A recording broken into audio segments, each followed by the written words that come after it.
I am Coco. I made this fucking beat, and Bobby stole it. I don't even know what happened. Bob, can I call you Robert? Bobby, I don't know. Get my beat. You can have it. Yo, this is your boy, Romeo, is in the house. Up here with my boy, Bobby Tesla at St. Louis Wing Company. We about to do this podcast. We finna talk about everything. A little bit of everything. But hey, we about to do this. He gonna drink, I may drink one, but hey, who knows? What's up, everybody? Welcome to St. Louis Chicken Diaries. This is actually the first episode of the new brand. So it was Drunken Chicken Diaries, but I don't expect everybody to sit here and get drunk with me. Actually, I do expect them to, but sometimes they disappoint me and they don't. But yeah, man, today's a good edition, man. I got my man Romeo Banks in the house. Yes, what time is it? Man, what time is it? We're gonna talk about more today, man. So we got the owner of Romeo's Barbecue Cafe, right? Yes, sir. Yeah. That's it. And you came in your uniform. I was going to text you and say, wear your Romeo chain, because he's got this iced out R and his long chain. And this is one of the flyest OGs I know. Like, he's got his suits and these shiny shoes, and like, you be dressing, man. Yo, thank you. You do your thing.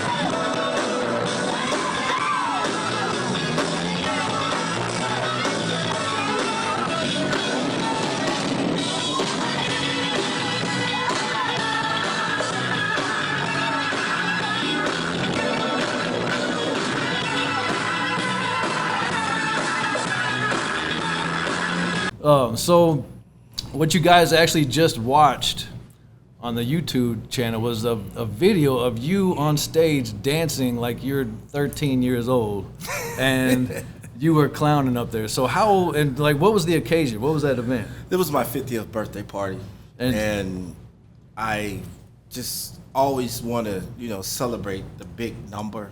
Yeah. And when it came, I was like, all right, turning 50.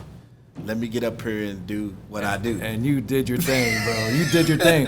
I wasn't there for that one, but the one that you had down the street here in Brentwood what number was that? Was that 55? 55? Man. Yes, sir. Damn, you're old. Oh, you know. Right. So we gotta take a shot to that, man. Oh, take a shot of water. Cheers. What do you mean? I'm gonna pour you half a shot, man. I'm gonna pour you half, because don't act like we never drank Tito's together. Well, that's true. We have. We're gonna drink half a shot. And then, if you want more after that, just let me know. I got a whole nother gallon right here. Cheers, man. All right, buddy. All right. Yes. Oh, there we go. There we go. There we go. The one that I went to, the birthday party that I went to, was your 55th birthday party, and you got up there and did the same thing. I can't even do that. I don't have that much energy now, and I'm 42. And so I'm just really proud of that, man. You really get down on stage, man, in a suit. Yes.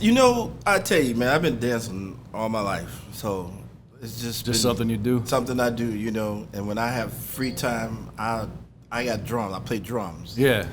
And I'll sit there and just jam out. Or I throw some old school music on and dance. Okay. Man, like what I always said when I was little, when my grandmother just take me places, we were, she said, baby, get out there and dance. Yeah. And I get out there and I cut the rug. I go. And you haven't stopped since. Haven't. I think I'm gonna keep going all the way till I'm on a cane.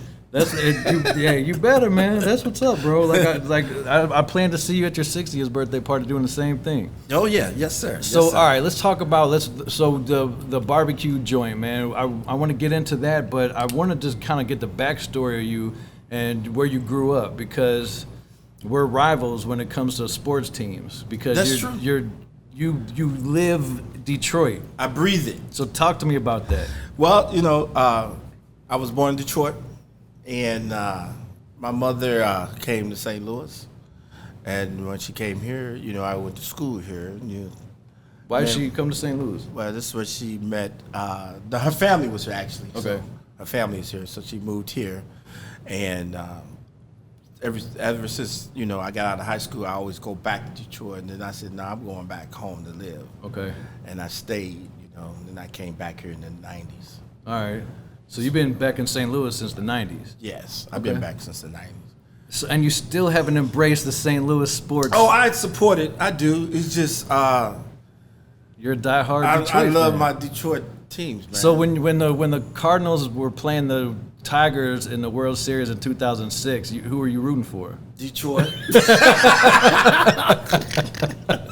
Of course. I mean, come on. Like, honestly. Oh, I took that to heart, I too. bet you did. Oh, I was like, these motherfuckers. Yeah, we got on y'all's ass. Yeah, but, That was a good time. it was That good. was a good time. It was a good time. I was at the game when we won. I was there with my dad, so. Then I ended up working for him. Then you ended up working at Busch Stadium. Yes. Yeah. Yeah. So you grew up in Detroit, and I know that you got. I mean, your heart is in Detroit, and because you remind everybody every chance you get. Yeah, I remember watching a football game with you one time. You had your jersey on. It was Sunday, and we were watching a game that wasn't even Detroit, but you still had your Detroit jersey on. Yes, sir. So, how did you get into? Man, I want to ask you how you started your restaurant, but I want to actually get into how did you get into the hospitality industry, like working in restaurants? Well, in high school, we had this culinary class. Okay. And we had an actual kitchen. It was called the Heroes Hut. Okay. And I took that class. It's like, I love cooking because, I got it from my grandmothers. They would always cook, my uncles. They would always be cooking. I said, you know what? I want to do this, And I took that up. Man, we had the Hero Hut rocking. Yeah, in high school? In high school. That's what's up. And when I left high school, I went to Michigan, back home. And my first gig was a restaurant, Baker Square. Okay. What were you doing there? I was a line cook. So you started off as a cook. I started off in a dish tank. Well, honest to God, I worked one day washing dishes for some company here in St. Louis back in high school. Okay. And I walked out. I said, this ain't me. You got me messed up. I'm not washing no damn dishes. Man, that's how I started. I washed dishes. I was 14. It was this little Italian restaurant down in Lafayette Square called Ricardo's. That's still there, owned by the same people. I was their dishwasher. And that's how I got the taste of, wanting to be a cook. Because I would see the cooks. I'm like, damn, these guys are awesome. I want to do that. Right. Because they made like $2 more an hour. Right. The girls liked them. Like I was like, man, I'm just this dirty dish guy, and these guys are over here all cool and stuff. I want to be just like that. Right. So yeah. I just worked my way up. So you started out as a line cook. Yeah. So I was a line cook and I became an assistant assistant manager, then became the manager, and I was floating around restaurants up there in Michigan. Then I ended up waiting tables. Okay. Because it was quick money. Oh yeah. And then I was good at it. Yeah. Then I ended up bartending. So I was, I'm like, oh, okay. But I went back and started doing the thing I really love is cooking and barbecuing. Because you make more money in the front of the house. You do if you a good bartender or waiter. Right. And I went on the streets of Pontiac and started selling barbecue ribs. Okay. In front of this Q Club. In Detroit. In Detroit. Okay. It was a club called the Q Club. Okay. It was a pool hall.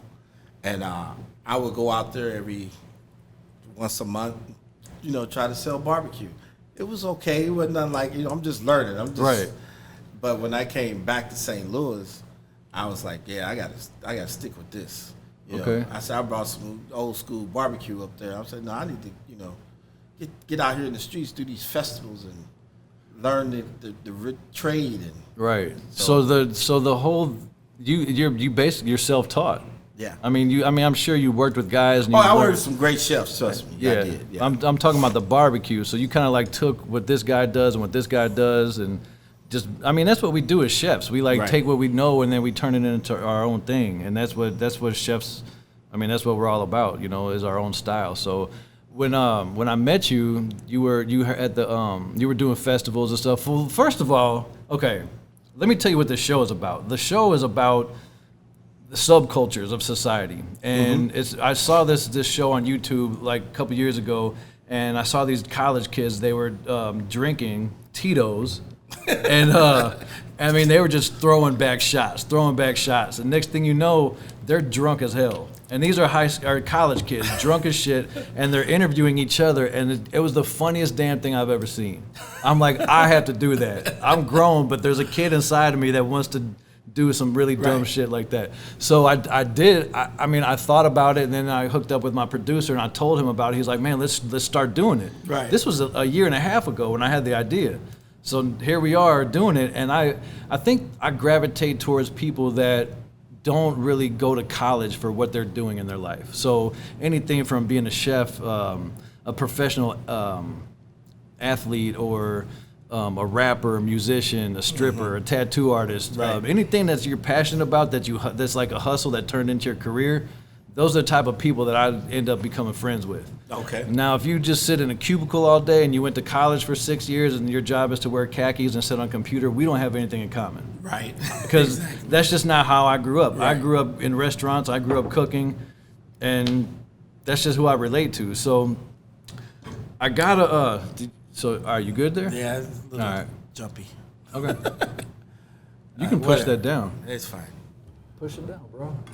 Oh, it moves? Yeah. I thought. Okay. All right, we got it. There we go. So here's a story about me and how Jerome met. You guys ready for this? No. No. Yes. No. His daughter is my ex-girlfriend. What? Yeah. What? Yeah. What? What you saying? So I was dating his daughter, and he didn't like me at first because he didn't know me. And then I remember when I met you. The first day I met you was at the Ameristar. You guys were coming, we were leaving, and you were really standoffish because I'm obviously a little bit older than your daughter, and you're a dad, and you don't necessarily want to meet the guy who's dating your daughter ever. Right. So when I met you, you were just like, hey, what's up? Yeah. So you really did not want to meet me. And then once you realized that I was going to stick around, you knew I was a chef, and I knew you were a chef, and right. I'm just like, man, look, man, I gotta talk to this guy and make sure that he's cool with me. So we became cool, and we went to that barbecue restaurant, Big Baby Q. Yeah. Shout out to Ben Welch, who is now at the Midwestern downtown. Who that was his spot back then. We met up there, ate some barbecue, and because you had interest in having a spot, right? And I was just trying to gain some points at that point and get you to like me. That was slick. But then after that, we became cool. We went bowling, and oh my God, really, dude? He's getting phone calls. So yeah, we just became cool, man. You realized that I was a cool guy, and we went bowling, had a couple drinks, and then next thing you know, like I got cool with your whole family, and you guys took me in. Everybody was nice. I mean, your mom and all your cousins and nieces and everybody. Like only person I know is Junior, your brother. I know them all, but I can't remember everybody's name. Right. And Shaquila, your niece. Right. So yeah, I mean, your family was really embraced me. They fed me well. You always feed me good whenever I come over. And there was a point in time when Tamia would come home and you'd be like, "Where's Bobby?" Because I wouldn't be with her. Yeah. So you'd be like, "Oh no, where's Bobby?" So yeah, we became cool. So I really respect what you did, and at that time you were doing these festivals. Yeah. We were, and I saw your setup, man. Like you have this huge like banner and the countertop made out of wood and all these portable grills and fryers, and I was really impressed because I've always worked in kitchens that were right, and you were mobile, and I'm just like, I was just like, man, how does he do this? I do this like once or twice a year, and I hate it. And you were doing this shit like every weekend. Like, did you build all that stuff yourself? Yes, I had a friend that built the countertops for me, but everything else were like on tables. Man. And then we got the tents, and trust me, when I go at it, I go. It's a process, But one thing about it, you have to love to do this, because if you don't, What part about setting up do you love? Because you can't love it that much. I love the way the banners and everything stick out and represent. I stand back and look at it and say, that's me. That's what I do, you know. So when I got a great shot, a picture up there, or the food, what I've done, I think I'll be. The end result. Yeah. But when it comes to cleaning up. Oh, hell no. So, you delegate that part. Yo, take care of that. But yeah, that's really impressive, man, to see you like literally construct a kitchen and a storefront and then break it down, then go somewhere else the next weekend and do it all over again. Now that's something that I personally could not do. But I mean, you said you started at a really young age doing that, so it's kind of something. So you saw the progression, and then it's like, when I saw your banner, I was like, this is like one of those barbecue festivals. Like, right. And so have you ever competed? Have you ever thought about competing? I competed one time, but I don't really. That's not your thing. No, it's not. I don't care about all that big trophy and. You know, when you go to festivals and you see the guy that has like 50 trophies, and he's like, and I go taste their food. It's like, you won what? And I was probably in some in the middle of nowhere. Yeah, I just don't really care for that. I just want to, make good food. Make good food. Hey, come check me out. Yeah. Make money. Right. You know, it's a survival game. And bro, like, you actually really do have great food, because actually the first time I went, this is before you met me. To me, when it got some food for me so I could taste it, because I didn't want to. I saw you hiding over there. It was in St. Charles. I saw you. Yeah, it was. I was like, well, where is he? Well, Daddy, I don't know. Girl, whatever.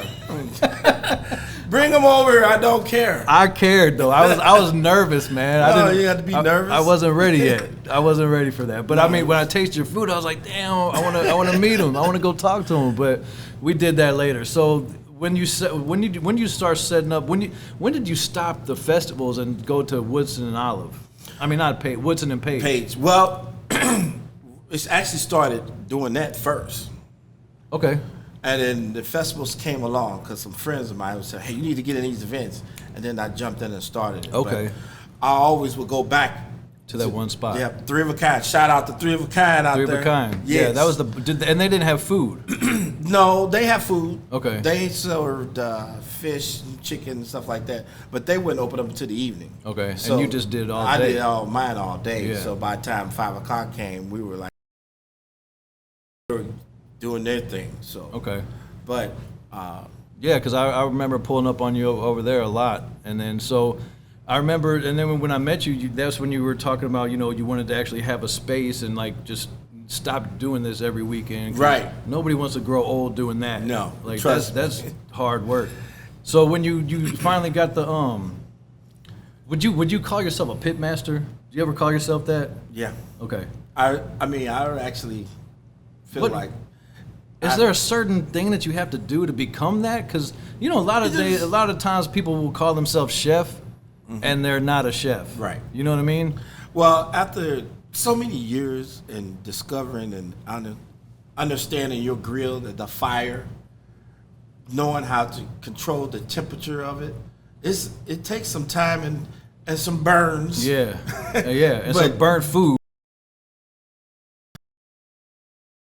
And study you know, you just can't go out and throw it on the grill. And I see guys do that, just throw the meat on the grill and let it cook all day. It's like, oh, that's because it's electric.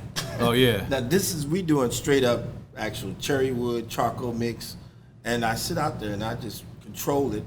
But you have to keep turning. You have to just study it. You gotta take good care of the food. Because if you don't, I look at it like, you know.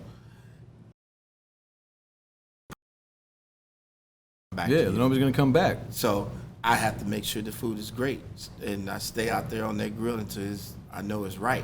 Yeah, that's dedication, man, and it comes across in your food for sure. Your rib tips, I've never tasted anybody else's rib tips. I like yours, man. Like, thank you. They're not full of fat, and you know, the fat just cooks away, and you're left with this meat. Like, right. It's just really impressive.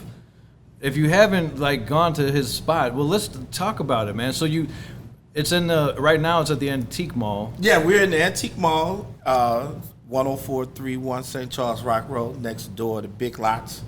We have it's an old Snooks building. Right. And so we took over that little area, the kitchen area. Is that Bridgeton? No, actually that's St. Anne. St. Anne, okay. And we do all the cooking outside. Smoke the meat, the green beans, mac and cheese, the baked beans, corn, and we serve on the inside. Making me hungry. I know Stu's over there hungry as hell. Shout out to my producer over there eating some Red Hot Riplets. You should have ate, man. Well, you had two chefs. You probably thought there was going to be some food. Well, I thought it was going to be some chicken when I walked through the door. We're here at St. Louis Chicken Company. Yeah, well, you know. St. Louis Chicken Diaries. Right, no chicken. Chicken. The connection to Chicken Diaries is me owning a chicken restaurant. So, anyway, so you're in St. Anne in the strip where the Snooks used to be. Now it's an antique mall. Right. And there's a kitchen attached. Well, there's like a kitchen front. And then your grills are outside. Right. We have the grill on the trailer, 300-gallon trailer. Pit, and we do all of it out there. And then you bring it in and then serve it. We bring it in and serve it. All right. So I don't know who told me, but I heard that they're like changing the antique mall into something. Yeah, they turning it into a weed dispensary. No shit. Yes. So that means that you're gonna do great business. That means we have to move. But we're moving across the parking lot. Okay. Into a smaller building. Okay. So I'm gonna do the same thing that I do now. It's gonna be to go. There's no coming in. It's at the window, and we're closer to the St. Charles Rock Road. So you can be seen. Yeah. Because where we are now, it's kind of ducked off. Yeah, in the back. But now you can see us. Okay. We're gonna be right next. Up front by the marquee. Okay, so right by the right by St. Charles Rock Road. Yeah, about about 200 feet from them. Okay, something but like that. It's visible, more visible. Because right now you don't have a lot of signage out there. No, all I have a new one now. Okay, it's on the marquee. Okay, yeah, just right white and got the red and black letters. So wait a minute, they're turning the antique mall into a dispensary. Right. Well, they have one part of the building now. Are they selling weed out of there now? They're gonna grow it, sell it, and whatever they do, they're doing all of it. They're gonna hire 200 people to work there. Yeah.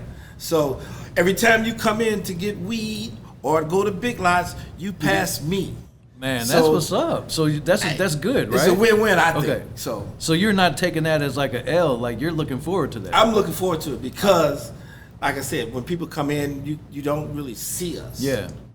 You kind of almost have to be coming there for you know. Right. Banners and flags. Yeah, and doing all that stuff.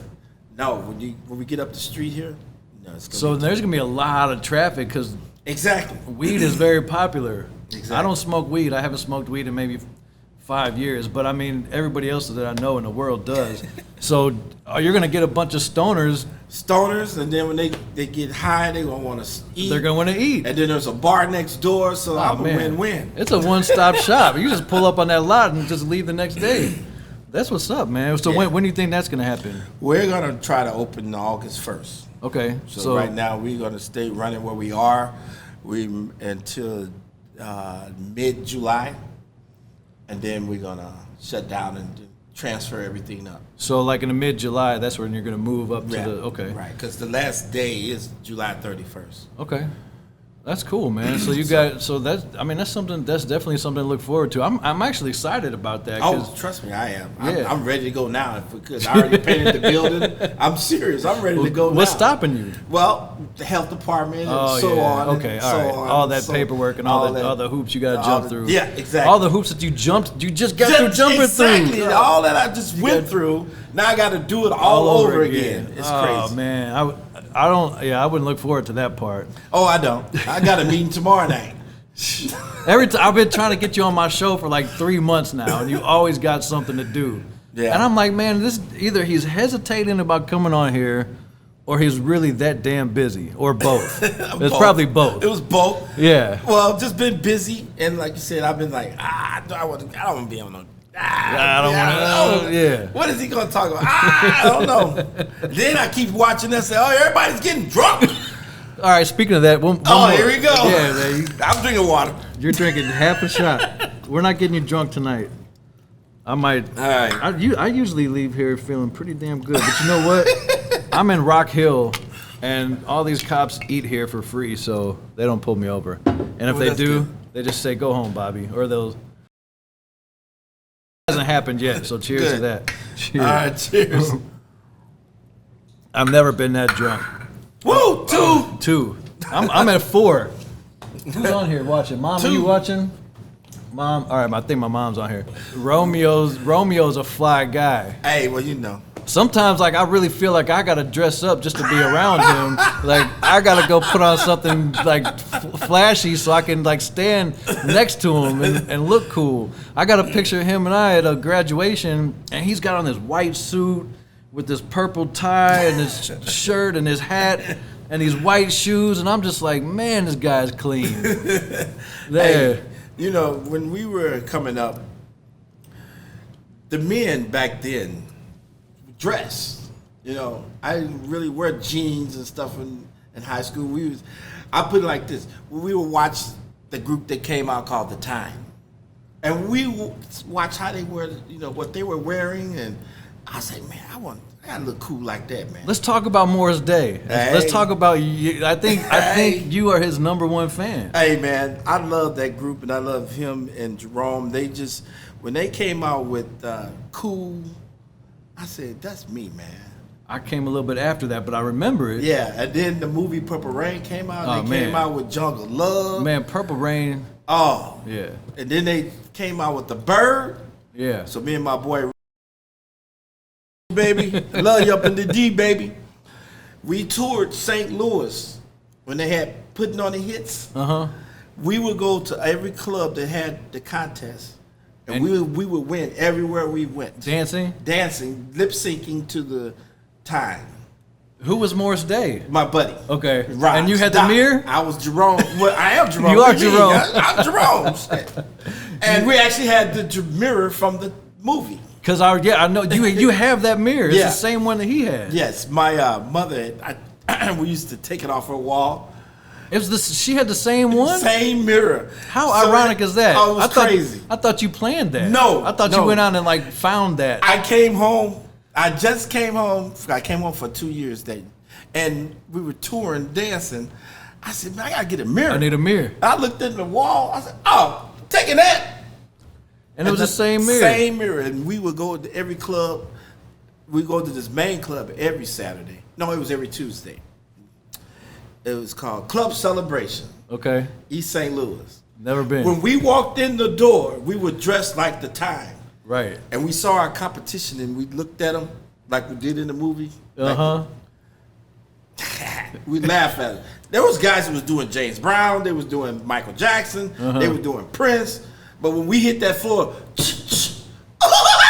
Yeah.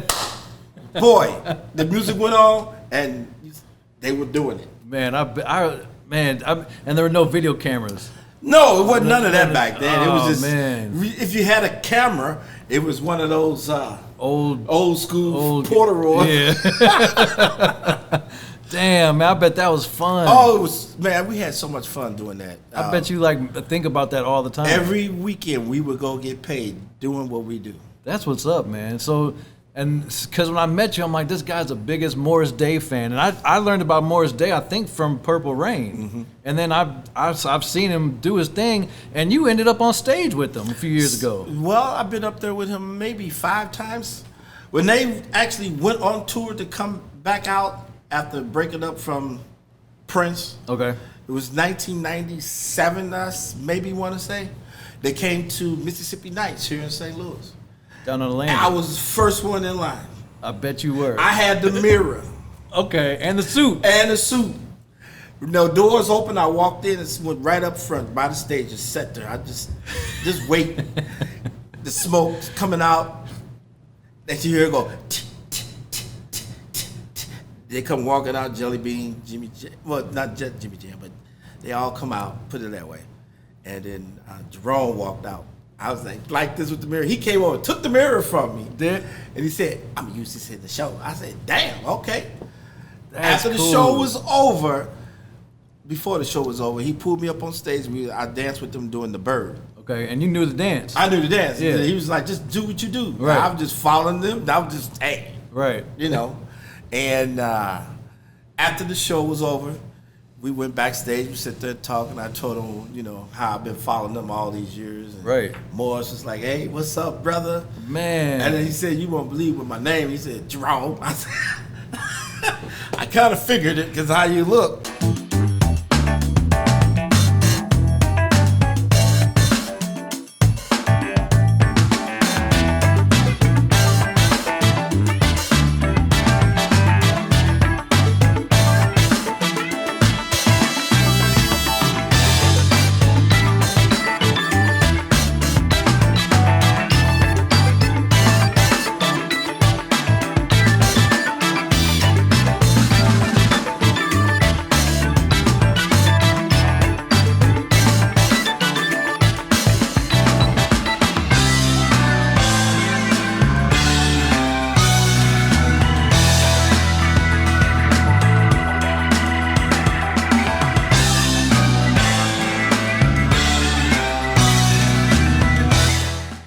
Both of us owning restaurants and finding help nowadays is like, it's just impossible. I was talking to you before we started filming about me hiring 2 guys that never started, they never showed up, interviewing people or trying to set up interviews they don't show.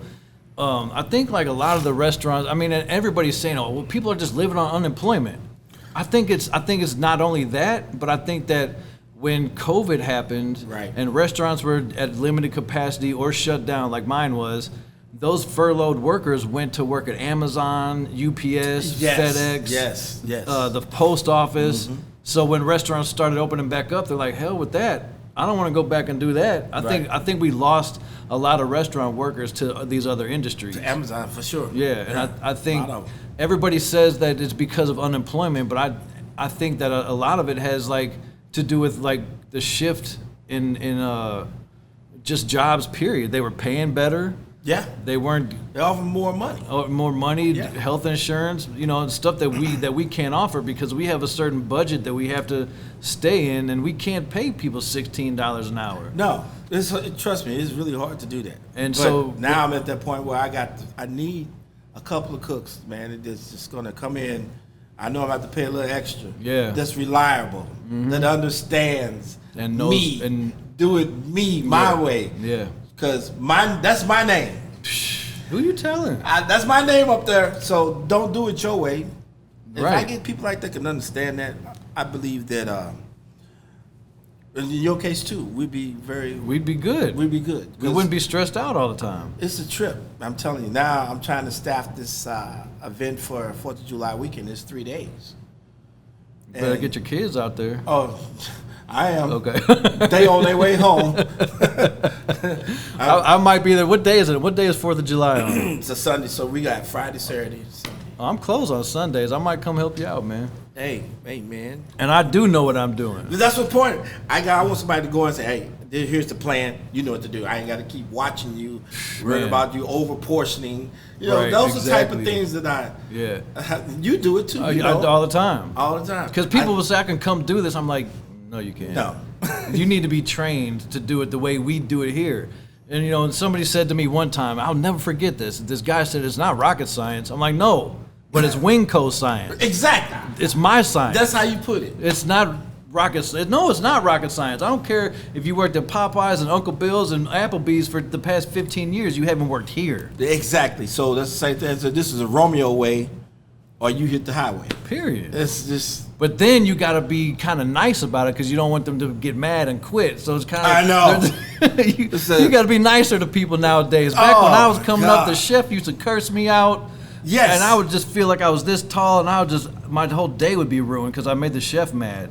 Right. Now it's like you make somebody mad, they're like, F this, I'm out of here. Yeah, or they going to do other crazy shit. Now everybody wants to be an entrepreneur. Right. Everybody, it's not cool anymore to have a job. Have you noticed that? Like, yeah. Like it's not cool anymore to have a job. It's like the only people that are winning, like, cause like the guys that have regular jobs, they're not getting the girls they want. And so they got to figure out a way to hustle. They got to be the CEO of something. And most of the time the shit doesn't work because they don't know what they're doing. Right. But like it's not. But this world needs workers. Not everybody's meant to be the boss. If Right. they knew what we went through every day, Yes. and we go home and still go through it, thinking about the next day and the next weekend, Ain't that amazing? that When you go to sleep? we don't get off. We're never off work.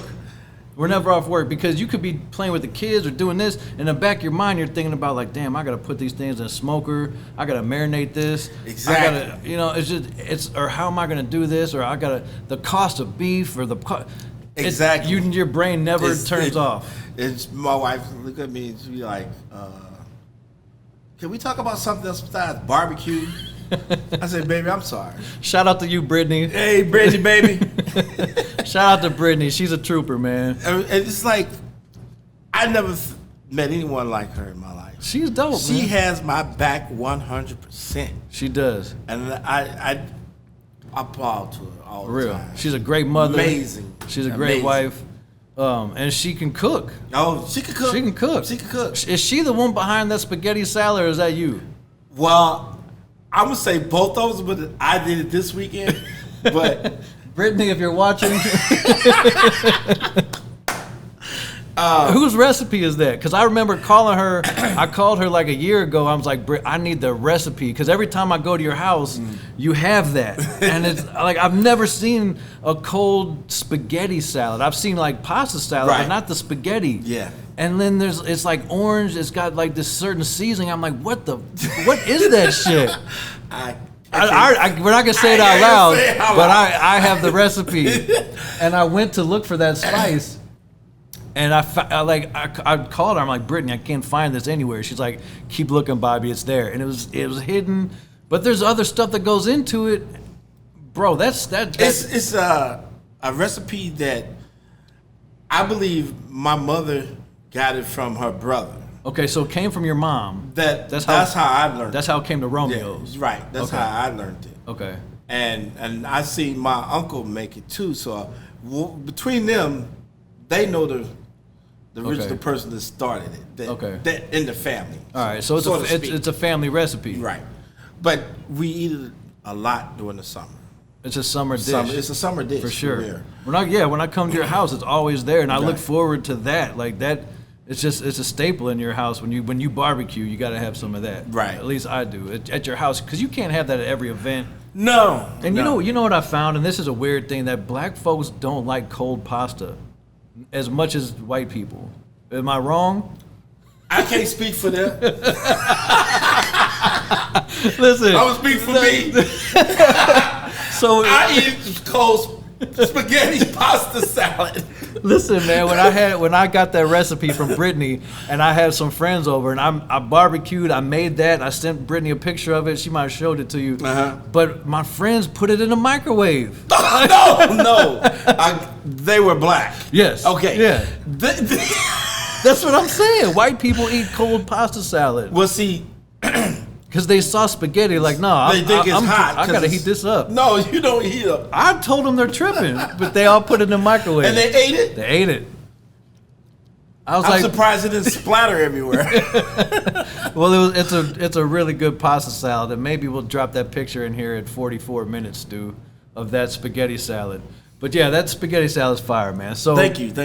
So tell me like all the different stuff that you got on your menu that rotates, or like what are you known for? We're known for our rib tips, for sure, because I do my best to try to keep them tender.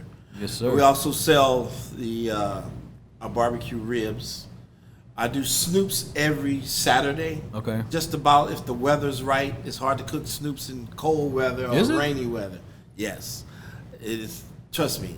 And I learned that through my mother and her people. They all say the same thing, and it's true. I've never cooked a snoop. Oh well, I'll show you one. All right, because I've never. I'll show you one. So we also have, like I said, we have I have the pulled pork, we got the brisket, we got barbecue nachos. Today I featured a blackened shrimp queso nacho. Okay.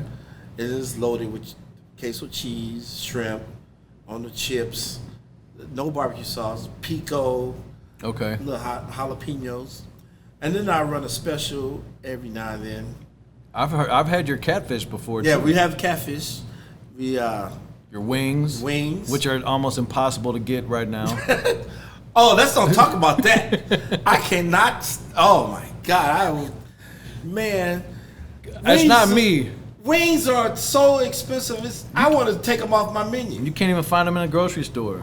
When you do, they $20 a pack. It's not even worth having them on the menu. That's what I'm telling you. It's not even worth it. I paid $150 for a case of wings.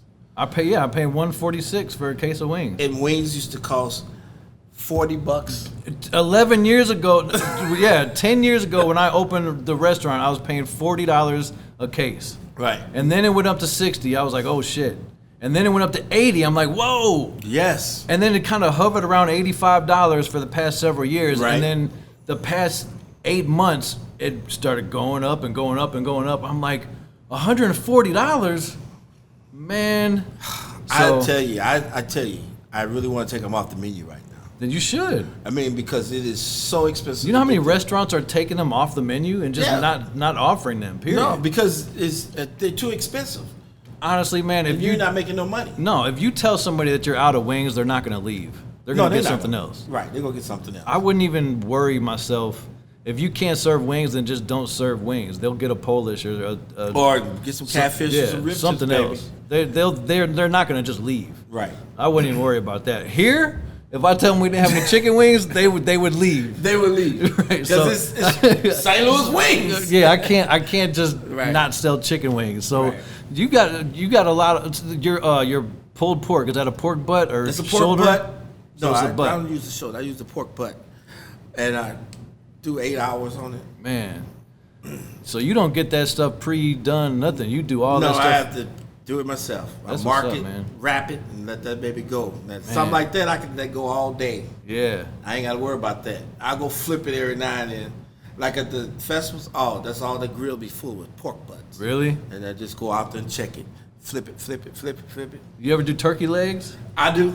At the festivals? Mm-hmm. Okay. I sell those. You can get like $15 for one of them. How much you sell those for? $15. $15. Hell yeah. I mean, those things are like as big as your damn arm. Right. $15. Yeah. And they'll sell out. They always do. Yeah. Always do. Man, those things, I love me a good turkey leg, man. Matter of fact, I had some this weekend we sold. Did you? Yeah. All right. All gone. That's what's up. And we also do, I'd like to do my red beans and rice. I haven't had those. Not yours. But I like to do the red beans and rice every now and then. So, but you have the luck. You can switch it up. You can I do. Okay. I switch it up. Either the beans, the green beans, ham and beans, but we do greens also. Yeah. Collard greens. I've had your greens, the mac and cheese. Mac and cheese. Brittany made the one that I had. Yeah, she Shout does. out to Brittany again. Yeah, Brittany. Hey, your mac and cheese slaps. Love it. I love that mac and cheese. So let me ask you a question, bro. So outside of barbecue, man, like you are not just a barbecue guy. Well, you are now, but you were a chef at many different places. And Baron Star Casino, DB's, Johnny's. Three Monkeys. Three Monkeys, where I was part owner of that, of a little percentage of it. But I helped build Three Monkeys. I remember when that place first opened, man. I didn't know you then, but I was really excited about it because Morgan Ford wasn't developed back then. The 7-Eleven was still there. Yeah. I don't know if it's even there. Tin Can was just opening or had been open for like 2 years. And Stella's was on the other end. And that's it. Yeah. That was all that was there. So now you drive down Morgan Ford and it's just like there's a loft building. Oh, I heard, yeah. There's a nice loft. There's all these storefronts. I'm like, holy shit, because I grew up over there. It was a 7-Eleven and a car wash. Right. That was it. And that was like a dangerous area. Right. And now it's kind of like it's turned into a strip. Mm-hmm. Yeah. So Three Monkeys and it wasn't a barbecue spot. So you were like cooking. I had like pizzas. I did upscale dining. Yeah, I had everything. We did brunch on Sundays. We served breakfast on Saturdays. I've probably eaten your brunch because I used to go there for brunch and I didn't know you, but I was in there. Yeah, the brunch was something to put together every Sunday. Shit, I've done it. I did it at the country club. Yeah. And I said, look, after that country club, when I went to a job, and if they served brunch, I either declined the offer or I just said I can't work on Sunday. Right. Because I hate brunch, man. I hate it so much damn work and I'm tired. Yeah. I closed the night before. So I didn't get off work till midnight. Now I gotta come back at 6 and set up. Oh, trust me, I know. I was doing this 7 days a week. Veggie trays, fruit trays, smoked salmon, muffins and biscuits and gravy, like Waffles, man, everything. omelet station. Yeah, I had a guy that I had him out there doing the omelets. You know what? I like doing that though. I like doing omelets. Yeah. I like because you get to actually talk to people. Yeah. Because as a chef, we don't talk to people much. So when you get to actually interact with people, at least for me back then, it was kind of like a break from being stuck in the kitchen all the time. Yeah, I got you. I got to talk to people. So I would take the chef jacket out and then go put my tie on and go wait tables or go behind the bar. see, I've never done that. I was behind the bar when I was a chef at BB's downtown. Mm-hmm. You ever been to BB's, the Jazz Blues and Soup? Yeah. I was their first chef. So the red beans and rice on their menu is my recipe from when I was 18 years old. Oh wow! Yeah, it's still on the menu now. And then their turkey sandwich with the tarragon mayonnaise, that's mine. Anyway, so yeah, when I was a chef at BB's, and I would go there, and I was 18. They thought I was 21. I did that too. Yeah, I faked my birth certificate because back then it was kind of easier to do. And I was serving drinks. Robin Smith from Channel 4. Oh, okay. She used to come in there like once a week on a Thursday at 4 p.m. and get a double scotch and an order sweet potato fries. Wow. And I would pour the scotch. And I'm like, I don't know what the fuck I'm doing. But and she was just like, oh, yeah, that's enough, baby. Right. I'm like, all right, cool. course. Yeah, Yes. and then she would just pay me and leave. And I was like, oh, man, I just served Robin Smith a drink. But so yeah, that was fun. But I've never really hustled at a bar. And I know that you spent some time at like the stadiums bartending. Well, down at what is it called now? They changed the name a million times. Enterprise Center. Where the Blues play. Where the Blues play. I'm a bartender there. And they do concerts. We do concerts, yes. But do you still do that? I went back once. Because they haven't had many concerts. No, everything's gonna start back up next year. Okay. I think I'm gonna continue doing it for a while. It's good I love money. doing it. It's fun. It's good money. But when I went back, I can't say COVID's over, but once things started opening back up, it was not the same. Okay. It was. Because people are weird about being really close to each other now. You don't know if it's okay. Yeah, you don't know. It was weird. I went to the baseball game a couple weeks ago, and then I went to patios afterwards, and there wasn't a mask in sight. And I was like, I don't know if this is cool, Right. or if it's just if things are back to normal. But there's 400 people and not one mask, and I was like, I guess it was just kind of weird because the past year and a half you just haven't been used to being close to somebody. No, and I would notice like when I get close to like somebody in a grocery store, they'll look at me like, "Why are you so close?" I'm like, I'm only 3 feet away from you. So like the whole world is just weird. I don't know, but you were bartending at the, I guess, Enterprise Center. That's what it's called now. Yeah. When I went to a concert there, I went to a Post Malone concert with my son. Yeah. And I went to see you at the bar that you were working at, and that was literally right before COVID happened. It was in February or the beginning of March. And then mid-March is when everything just shut down. Right, and the weirdest thing about that, we opened in COVID. You did. The restaurant. Yeah. Yes. You did. We opened right when everything was going crazy. I know a couple people that did that, and you're one of those people, because to me it told me, she was like, yeah, my dad's opening the spot. And I was like, when? And she said, like in a month. I'm like, it was just, you opened right in the middle of all those. It was crazy. Yeah. But it had its moments. And it still has its moments, but when it's popping, it's popping. Man, you got good. We made it through this past year. It was just amazing. Honestly, I think that if we look back on our lives in a few years from now, we'll be able to say we made it through COVID. Right.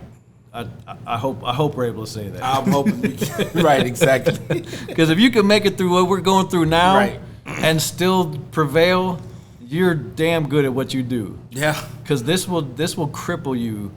It's been many times I've been like, this ain't worth it. This is worth it. I'm not gonna let this place kill me. Right. I say that all the time. I told my producer, I said, I'm not gonna let that place kill me. Exactly. I'll go back to corporate America. I'll go wait tables. I'll do something, but I'm not gonna stress out, but then I keep stressing out. I can't.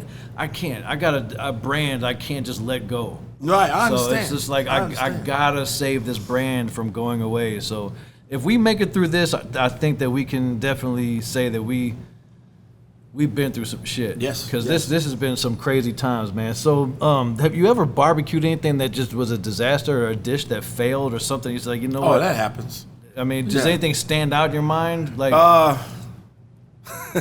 anything in particular or no? Some rib tips one time that I had left on the grill. Okay. I come back, the whole damn grill's on fire. Oh shit. When I open the top, flames shooting out at me. Oh damn. I'm like, well, them gone. You lost those. Right. All right, there's one question I really wanted to ask another chef, and I want to ask as many chefs as possible. Mm-hmm. You know how when you cook a duck breast, you can serve it medium rare, right? You can slice it and it'll be pink inside. Right. Why can't you eat chicken like that? Because chicken has, I'm going to tell you what I think. Because somebody asked me this question one time, and that was like the first time in my career that I kind of felt stupid because I didn't know how to properly answer that question. Because it has salmonella. So it's poultry. Yeah, so does but duck. with chicken, you got to cook it all the way. You I was standing on, if you... That's what I Black said. people- I just said just because. We want our chicken cooked. I would never eat raw chicken. No. But I would eat a medium rare duck breast. But see, I'm not a duck fan.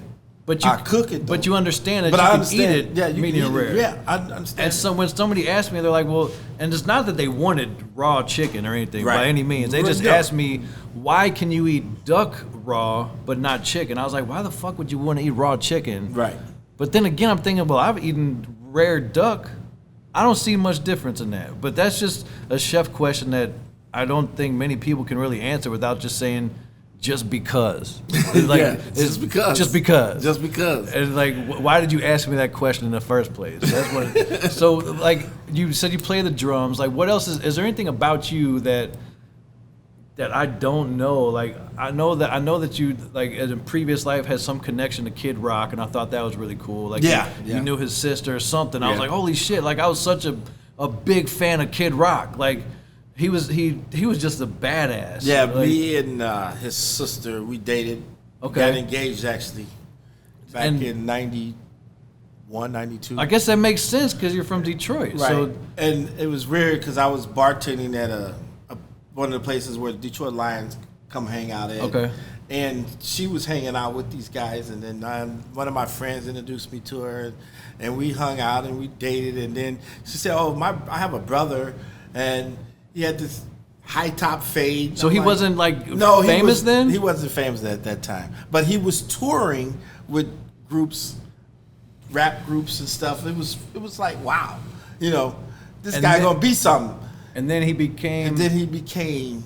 Were you guys still dating when he got? No, I was gone. Okay. This was over a long time ago. Well, when your daughter He got rich. I mean, rich. He got famous and rich. and rich. Yeah. That's In 2000. Okay, so a couple years after you and his sister didn't Yeah, work that out. was like 8 years later. Man, because when Tamia told me about that, I was like, I don't know, I was such a big fan of Kid Rock. I didn't know his grind like you Right, did, but yeah. I just saw him as a superstar, and I'm like, damn, that is so cool. Yeah, he was a badass then. Yeah, Yeah. And then he's still a badass. I mean, I think he's a Trump supporter, which I don't like, but Yeah. we're not gonna get We'll into get into that. So what if you were sitting in my seat and could ask Romeo a question or two? Because driving over here, anticipating like, what is he gonna ask me? Why am I coming on this show? Like, what does he want to know? Like, what would you want to ask yourself? Or can you think of anything that you want to? I always ask people that, and they never can think of anything. No, Nothing really comes to mind. But when you leave here, you'd be like, man, he could have asked me this or that. Well, there's something you don't know, but Do you want to say it? I'm sure Okay. there's a lot that I don't know, but well, and all my life I've been entertainment and a chef, so I will cook in the day and I dance at night. okay. So in my 20s and 30s, I was, buffed and tough, and I used to dance, and I made money at it. Wait a minute. Did we just? Did I hear you right? Yes, sir. I was exotic And then dancer. exotic dancer. Yes. That is something I didn't And know. my card said Romeo. You had a Anytime, card? Any place, anywhere. It was My in the paper man. in Detroit.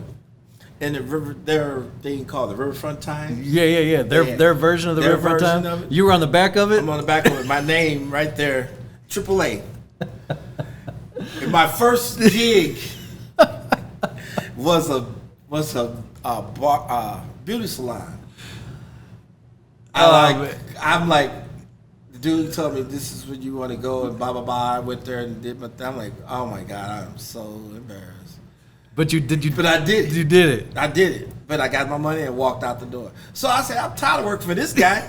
I put my own name out there, do my own thing. I go in for 15 minutes, make $125.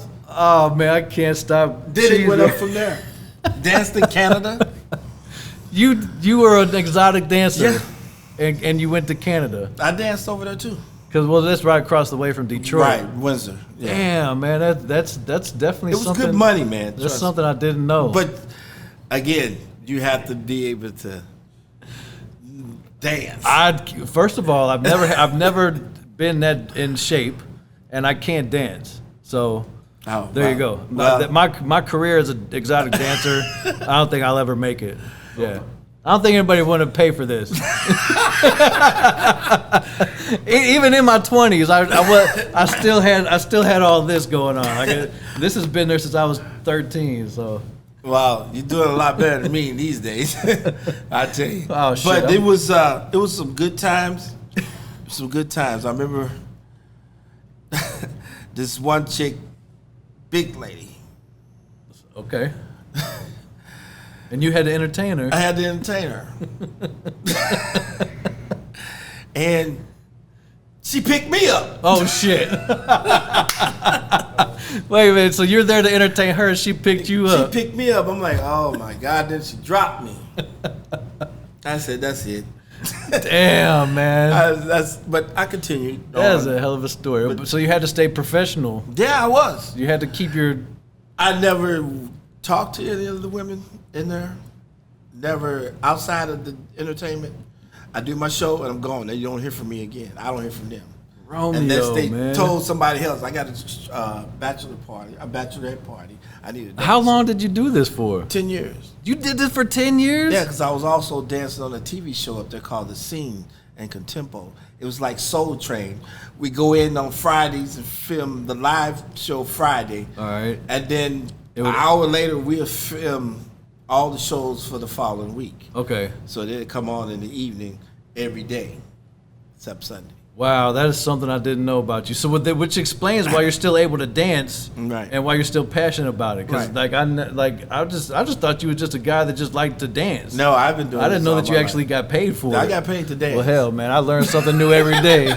That's crazy, man. We would hit, we would leave the Contempo show and go down to Studio 54 in Detroit and and work. hang out because all the dancers were there, and then we go out. We like little bitty celebrities, everybody coming up to us 'cause Yeah. they watch us every day on Of course. So yeah, you were part of that scene. Like Yeah. that's what's up, man. Then I moved on to a new show. It was called Too Hot, Okay. and it was real popular. That's cool, man. So- I bet. So those. I mean, we'll never have those days back. I mean, No. we look back on those times of our lives like, damn, man. You know, you sound like the old guy. Like, well, back in the day, I used to do this and that, and like, but those days were like probably the best times of our life. Oh, I had. And until we get new times that Right. are, you know, This is I so did. different. There is something I want to ask you before we get off of here. I'm 42 now, and you're 56. something. All right, 50 something. 50 something. What was it like having young children in your late 40s? It was Because I'm terrified. I got a it 19-year-old was son. exciting to me because I always wanted a child, and I ended up having a few. Yeah. But I always wanted. Were you scared to be like? How old were you when Justin was? Isn't he the oldest? Yeah.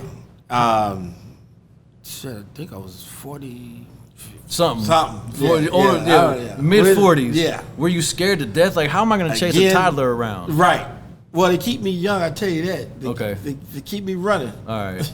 So But I wasn't too nervous about it. It was just like, okay, hey, I got another baby.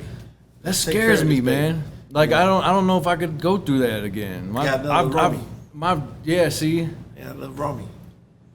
Yeah, and I always thought, like, because my son has like grown and like done his thing, and then I would have to start all over again. That I'm kind of just nervous about that. So I did want to ask you like how that was, because I have my friend who's a lieutenant over here in Rock Hill, Right. And he's in his mid 50s, and he's got a 4-year-old. I'm like, Well, I tell you, it's exciting to you, and I'm quite sure everybody got their own, way about how it changes you. But I tell you, it'll change you and for the better. for the better. Okay. And then you look at yourself looking into him Okay. or her, whatever. I always wonder like what I would be like as like in my age now, like having a young kid like you do, and like I see you interact with them, and it's just like it's just natural. I guess it's just like a normal situation. I mean, Yeah. it's not like you're an old ass man, but because we had kids when we were younger in like our 20s, Right. And then you fast forward 20 years and you do it again. It's like See, I didn't have no kids in the 20s, so okay, it was all fresh to me. all right. Well, I guess I was like 24 when I had okay. mine. But I don't know. There's so much time has gone by, and I just like sometimes like can't picture myself with the. But I miss him when he was 4, but you got to do that all over again. That's what's up, man. That's Yeah. cool. So what like tell me what the future like do you have these future plans or anything? Like right now I guess it's just waiting for August. Waiting for August. Got a trailer. Finna dope it out. Tell me about that real quick before we Yeah. go. Like that, I saw you bought this red trailer that Yeah, was you ready to turn it into a concession stand? Okay. Trailer. Are you gonna put like kitchen equipment in there? I'm gonna put some in there, but right now we're gonna use the other one until we get to that point. But eventually it's gonna be that down the road. What made you get that idea, or did you just get to Because- see a good deal? Remember when you said you don't like cleaning, tearing down, breaking up? Right. Okay. Darn it, that trailer gonna pull up, And just open up. open up. Okay. And then when it's time to go, I drive off. Okay. Not have to break down banners and Okay. it makes it so convenient. And then if it's raining, You're inside. we're inside. Okay. And if it's cold or hot, You're inside. we're inside. All right. Well, that makes all the sense in the world because I wanted to ask you that about that on the show because I was gonna call you like, why did you buy? Right, And yeah. you went live. Yeah. With that, and I didn't watch it on purpose because I want to talk to you personally. Like, why is he buying this trailer? And you just explained it. Yeah, So you and can it's- do all that mobile, Still stay mobile, but have it. more. Yeah. Put it like this, I'm making it comfortable for me Right. because, like you said, I ain't getting no younger. Yeah. So, and it takes a lot on you sometimes. It takes me a couple of days just to regroup for the next week. Shit, who you telling? Yeah, man. After 2 days off is like, it's a blessing. It is. Because to go hard, I go hard when I do this. And I'm quite sure you do Yeah. the same. So when you get the day off, I just like, so this is making it a little bit more easier for me. With That's the cool. trailer. All right. Well, I didn't know because I was like, it has to do something with food. He's not. Oh, yeah. He's not putting horses in here. No. He's not. He doesn't have a race car. He's not like dragging motorcycles now. No. So he's gonna do something with food with this Right, trailer. exactly, All right. yeah. So you're gonna turn it into like a concession trailer. trailer, yes. And all you gotta do is just probably throw a banner up or just wrap the Well, I'm gonna outside- have it wrapped, Wrapped. so- Yeah. Oh, so you just pull up at the truck and then drive off. Yeah. Well, So that's all in works. you know. Okay, well, I'm looking forward to that. That's what's up, man. I'm proud of you, man. Like I've seen you come a long way, and I know that like when you first came to my house in my little apartment, you were probably thinking like, man, this dude's supposed to be a boss, and I pull up and he's in this little 2-bedroom apartment, but like you got like it was just me for a long Right, time, and like right. I was just grinding, trying to get this restaurant open. Oh, yeah. And I was every day I hated that place. I hated living there because I'm just going crazy in this little tiny apartment. But this restaurant was way more important than that. Exactly. I'm just going there Yeah. to sleep and Right. I'm coming right back here.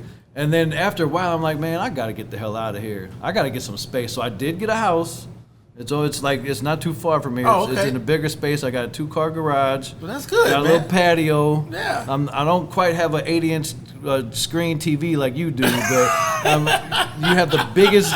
You have the biggest flat screen TV I've ever seen. You literally have a movie theater. Well, when they came out with those, I said I got to have it because I want to act like I'm either at the game or in the movie. and and you did that. And it's a good quality TV. I'm like, I remember asking you like, how big is that? Like, back in the day, it was like, what size motor is that, or what size are those wheels? Now you're asking people what size their TV is. Right. All right, man. Well, thanks for coming on my show. no problem, man. We're gonna do it again. Yes. We'll probably come back and Sure. we'll do another show, man. So that's a wrap for the St. Louis Chicken Diaries. We're out here. All right. Peace.